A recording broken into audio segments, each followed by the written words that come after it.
Yes, I'm Professor Ogolla. We are here at the city mortuary. We are awaiting the autopsy process that needs to begin somewhere around 2 p.m. But what has gone on so far? We arrived here very early in the morning at 9 a.m. and went into a meeting with all the stakeholders that includes the DCI who is investigating. We had the IPOA. The DCI is from the Homicide Division. We had the Law Society of Kenya. We had IMLU. I was representing the Luo Council elders under the care Nyandikongadi, who sent me because Luos have interest on this, because they believe the lake has been touched, in spite of the fact that they are saying they're in government. So we are here to look at what happened. So what has happened? We are there with the father of the late Albert Ojwang, and he told us how his son was picked from his mother's laps in Homa Bay and was taken all the way. And he said within 12 hours, he only had from being picked to being dead. So what transpired between the time when he was picked from his mother's home to when he was in the mortuary has mystery in it. But there are a few things which we know. We know that we look at the body, and the body has been injured very much on the head. The face has been beaten, the ear, the nose, those has been highly beaten on the head.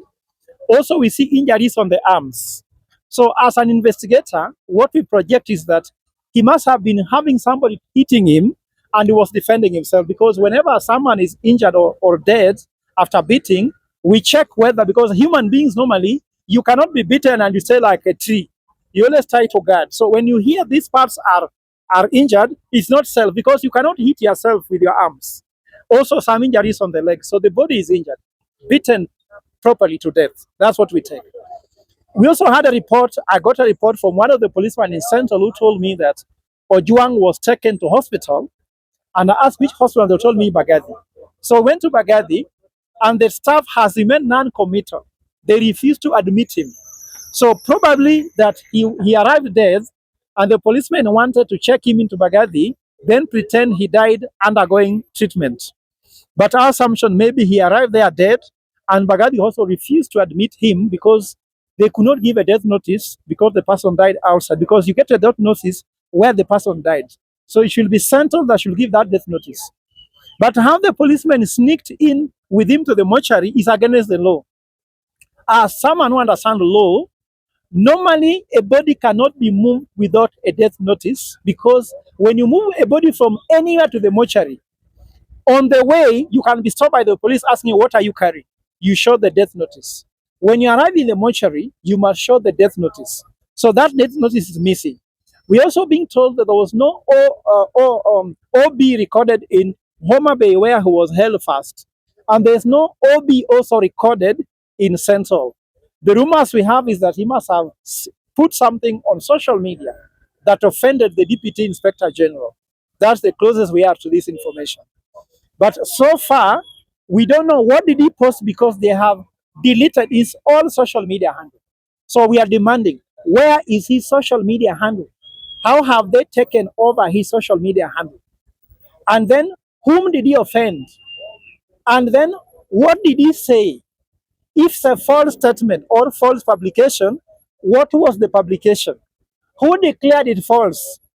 Is it the policeman who declared it false, or it is who declared it false? Because to declare a statement be false, you need investigation. Was he asked? Which question did he ask? So there are so many questions unanswered. And then lastly, which is important, we are urging the whole Kenyans, apply what is called ABC of investigation. As an expert in investigation, we have what's called ABC. A means assume nothing. So don't assume anything until we put our finger into what exactly happened to Ojwang. B means believe nothing. Nothing. Don't believe anything you hear from anybody until we get one. The first scene of crime is home. How was he taken? Want to know, in the 400 kilometers from Homa Bay to Nairobi, did he arrive unscathed? Was he beaten? Did he have any injury on the way? In the cell, what happened there? And then from there, what happened until we reach the mortuary? So we have to believe nothing until we get our finger into those details. The last one is called C. Check everything. We will check everything, including under the bed of William Ruto, including under the bed of the Inspector General, including under the bed of Deputy Inspector General. We shall check even their social media. We even asked Safaricom to give us information about what phone call was going on in the security apparatus when this was going on. We'll check everything. Ojwang has died, but ABC will relieve it. We are not even going to rely only on the investigation of the DCI and the police. We shall also do our own independent investigation so that when they have their notes, we have our notes. When they present their evidence, we present ours so that we can ensure that the truth and justice is done. And I want to ask the head of state, the head of government, it seems you've forgotten what your job description is. I even doubt whether you read your job description. Normally, when you are given a job, you have to read a job description. But even before you take up a job, read your job description. One of them is protect your citizens.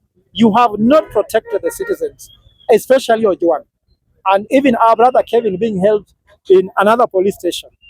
You have failed to deliver to Kenyans on simple things. Kenyans are asking for food, Kenyans are asking for healthcare, Kenyans are asking for education. If you can't deliver that, is when you come up with, now you abduct people, people are being killed. Ojwang has died demanding for justice. Whatever he has done, there is freedom of expression to express all this. So, totally out of context. We cannot take any single excuse for his death. You have killed Ojwang because he was eating with his mother at home when he was picked. He was happily with his family. He was not in State House, he was in Homa Bay. That shows violation of the highest order. Professor, allow me to ask you a few questions in terms of the whole matter. You told us that you went to Baghdad to do some follow-up on whether Ojwang was taken. Is there any actual evidence that actually the police took him there? It's only a statement that we all read on social media telling us that Ojwang was rushed to Baghdad Hospital where he was pronounced dead. And there are other speculations that say different, that Ojwang might have even died even before arriving at Nairobi Central Police Station. And so they had to put him there. They freed every inmate in the cell that Ojwang was being held at, and then they, after now putting the body there and staying there for some time, they brought him here. Now, the question I will ask, why is City Mortuary closing its doors to people that have come to pay their last respect to our God? So this government is hiding evidence because I told you they already violated its rights.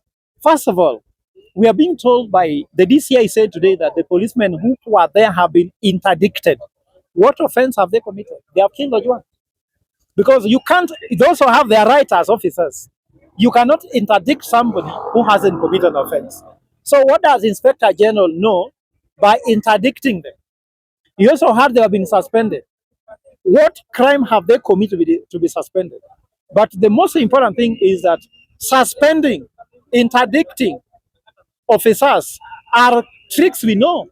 In Kware, they were done. In the killings in Thika, they were in Githurai, they were done. They always had evidence. They want to take them very far from scene of crime. The scene of crime should be secured so that evidence can come. Even freeing all the inmates are gone. Someone tried to tell us from the policeman that he was in isolation, let's say cell. We also been told that he was in a public cell, and a public cell should have other inmates. And we are going to leave. We are not going to leave any stone unturned, because I told you we are going to check everything. Because in evidence we have to check everything. There will be an inquest. The law requires that if any Kenyan dies in a police cell, we have to open an inquest, and all the prisoners must record statements. So all that information they can't run away with.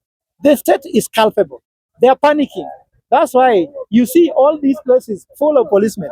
Even you see now they are bringing some policemen in plain clothes trying to record us, taking photo of us, and sending for us so that we can also be arrested. So all these things we know. But no one is afraid. The fear went long time ago. Immediately the first bullet hit the first young person dead. All of us are dead. We're just waiting to be given certificates to go to our grave. Ojwang has just gone ahead of us. But for us, we died long time ago. Professor, my last question is in regards to the statement issued by the IT president. There, it is claimed that a publication that Ojwang made, he referred to DIG on Eliud. Eliud Langat was among those that were making the statement with the Inspector General of Police at Nairobi Central. Yes, they have interdicted the police officers, the OCS. But do you think at the end of the day, justice will be served for Ojwang? Yet there are other cases, including some that have happened this year. The one for the Molo president, Richard Otieno, and the one we date cases back to the year 2021 against the former brothers. Interdictions were done, police officers were taken to court, but at the end of the day, they found their way back to the courts. Do you think this case will be different? I'm a philosopher too. The greatest philosopher of the old times called Socrates said, the might is right until you have the right person in leadership. The might is right until we have the right person in leadership. So the right is right, the might is right. Who is the might? Ruto. The government is right, they're the mighty. They have access to all information. They have investigators. Who appoints this year in Kenya? Who appoints ODPP? Who appoints Inspector General? Who appoints Deputy Inspector General? I don't even want to say that it is us versus Inspector General. Who appointed them? I've told you, economist, what is the fundamental problem we have is economic. So if you fail to deliver on your mandate, then you kill anybody trying to tell you that you have failed. If you are a husband at home, you can't put food on the table for the children. You cannot give your wife money to buy household things. Then when they confront you, then you beat them to death. That's what they are doing. They have failed to deliver their mandate. They don't know what head of government means. They don't know what a head of state is. So this is what is happening in Kenya. So there'll be no justice until we have the right leader in State House. Ruto has violated the trust Kenyans gave him. The trust with power and instruments of power. Ruto told us after he was sworn in, hiyo sword sio ya kukata nini mboga. Sasa hii sword imekata sisi. Hiyo sword imekata Ojwang, imekata Rex Masai, imekata Kennedy. Count the names that sword imekata. Haikati directly. Hii sword yake inakatanga chini ya maji. Huko ana smile na sword inakata watu. So which empowerment are you giving if you kill a young person who has this future before him? What we are saying, we are not going to make it tribal. But I'm telling you, Kenyans, our common enemy is one William Ruto. And anytime we confront him, someone dies. We also want to tell Raila Odinga, you have to decide now. Are you with the Kenyans or you are with William Ruto? If you have the Kenyans, come on the side of Albert Ojwang. Stand where we are standing today. If long time ago you could have been in the mortuary here crying, why are those cries not happening at the moment? We have to ask all these questions. Don't judge anybody. Allow them to mourn the way they want. People are hurting. The death of Ojwang is not a death from Homa Bay. This is a death for a Kenyan. All Kenyans are here. They are from all walks of life, very angry. Because we don't know who is next. If you keep quiet, you'll be next. So let's join together and say no and say no more. Thank you.